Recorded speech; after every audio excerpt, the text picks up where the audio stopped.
तेबे वर्तमान पाणीपाग विभाग पक्षर आसला आउ कि बड़ खबर जहाँकि गुड़गुड़ी ओडावासी को मिल आश्वस्ति। तेबे रजरे भिजिबाक जाऊँगी ओडिशा कारण एबे मौसुमी एबे ओडिशा मुहां होईची। आगामी 4 ରୁ 5 दिन भितर ओडिशा पहुँचब मौसुमी वायु।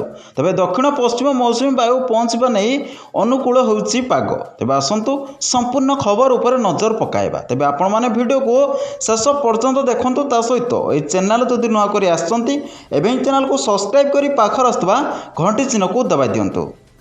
तेबे सूचना मुताबक बंगोपसागर में अधिकांश पाग उत्तर अरब सागर किछि भाग आंध्र प्रदेश और तेलंगाना उपरे मौसुमी वायु प्रभाव नहीं अनुकूल रही। तेज सेपटे प्राग मौसुमी प्रभाव में राज्य में विभिन्न अंचल आरंभ होची मौसुमी वर्षा। तेज दक्षिण ओडिशा रे किछि जिला सह कलाहांडी नयागढ़ पुरी खोर्धा जिले में किछि स्थान में वर्षा होईची। एने भुवनेश्वर स्थित आंचलिक पाणीपाग विज्ञान केन्द्र पक्षर सूचना दि जाइछि। तेज आज 4 जिला कटक खोर्धा गंजाम और पुरी केतेकांश अंचल में हालुका मध्यम धरण वर्षा संभावना रही। आगामी 3 ରୁ 4 दिन मध्य तापमात्रा 2 ରୁ 3 डिग्री ह्रास पाइब बोली सूचना देइछंती पाणीपाग विज्ञान केन्द्र। तेबे एपटे कालबैशाखी प्रभाव में वर्षा जारी रही और 42 डिग्री तले रही राज्यर तापमात्रा।